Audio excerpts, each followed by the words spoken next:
নমস্কার বন্ধুরা, কেমন আছেন? আশা করি ভালো আছেন। আমরাও ভালো আছি। তো আজকে আমি তৈরি করব কাঁচা আমের চাটনি। তাই আমি কড়াইতে দিয়ে দিলাম সরিষার তেল। দুটো আস্ত শুকনো মরিচ 2 টুকরো করে তেলে দিয়ে দিলাম।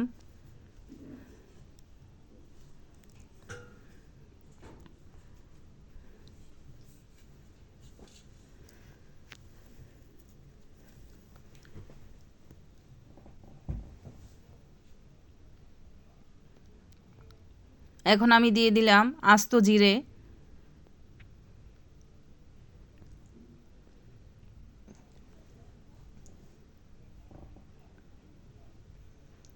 ভালোভাবে নেড়ে নিলাম। এখন আমি দিয়ে দিলাম পাঁচফোড়ন। এখানে আমি আম ধুয়ে কেটে রেখেছি, এটা আমি এখন দিয়ে দিব।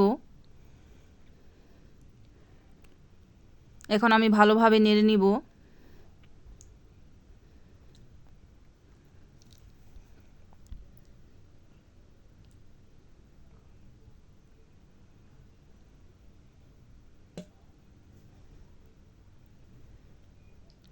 এখন আমি এখানে সামান্য হলুদ গুঁড়ো দিয়ে দিব।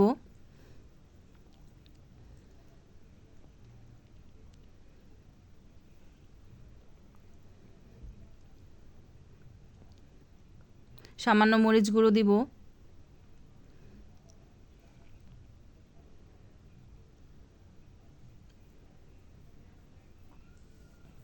সামান্য পরিমাণে গোলমরিচ গুঁড়ো দিয়ে দিলাম।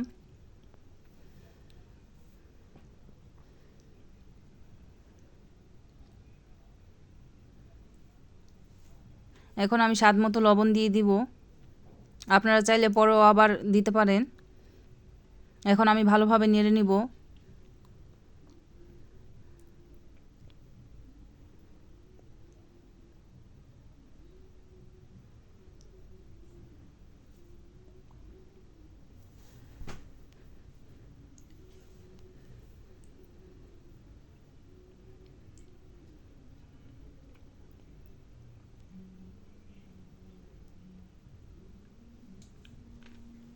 এখন আমি এখানে চিনি দিয়ে দিব।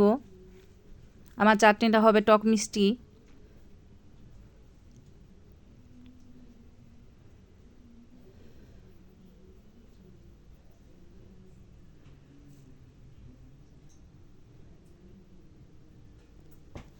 ভালোভাবে এখন নেড়ে নিব।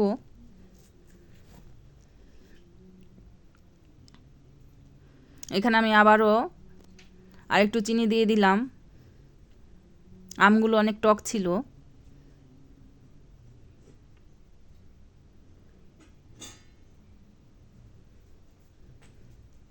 এখন ভালোভাবে নেড়ে নিব।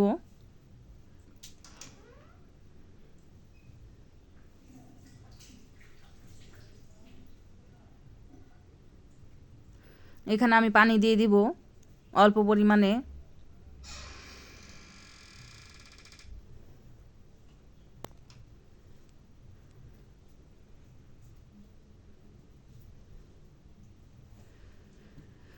এখানে আমি পানি দিয়ে 5 মিনিটের জন্য ঢেকে রাখবো।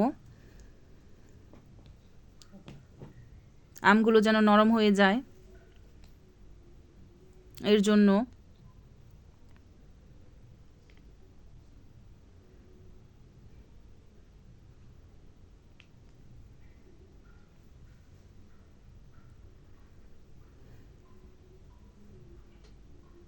এখন আমি ঢাকনা উঠিয়ে নাড়া দিয়ে দিব।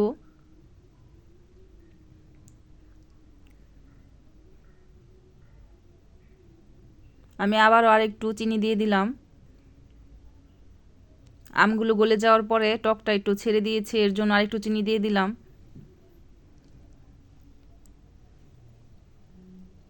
ভালোভাবে এখন আমি নেড়ে নিব। আর সত্যি বলতে আমগুলো অনেক টক ছিল।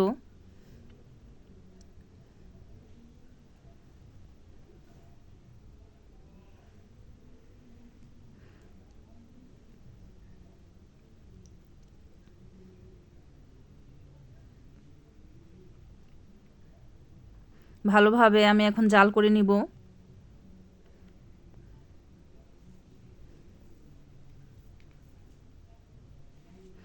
এখন আমি এখানে সামান্য পরিমাণে বিট লবণ দিয়ে দিব।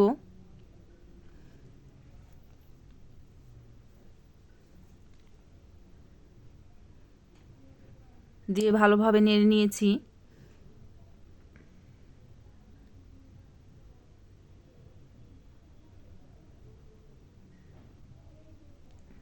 আমার আমের চাটনি হয়ে গিয়েছে। এখন আমি বাটিতে ঢেলে নিয়েছি। দেখুন কালারটা কত সুন্দর হয়েছে। আর আপনাদের খেতেও ভালো লাগবে, এভাবে বাসায় তৈরি করে দেখবেন।